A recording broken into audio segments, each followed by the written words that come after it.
do massive layoffs affect the overall stock market stability? Okay, so it's going to depend. I mean, it could come into it from a couple different scenarios. Mostly layoffs are going to affect the independent company first. So let's take a look at I mentioned Citigroup before. They made that announcement of 20,000 layoffs back. I think it was the second week of January or so. Mhm. Investors actually liked that because they saw they were leaning up and becoming more efficient, and that stock's up. I want to say it might have been like 8 or 9% since then. So in some cases it can benefit a company. Other cases it can have a negative sentiment. But if you fast forward and say we got massive layoffs across the board, nationwide, then obviously that could have a trickle down effect, because if you've got more people getting let go, then that could reduce consumer demand or consumer purchasing power, which in turn could hurt the market.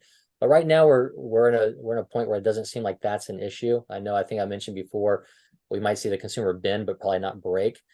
Even though we've had those layoffs we talked about, the job numbers in January were great. So again, it just may be an issue of we got layoffs in one section, but we got hiring in another section. So it may be, shifting your focus and shifting your job mentality. But so far, so good.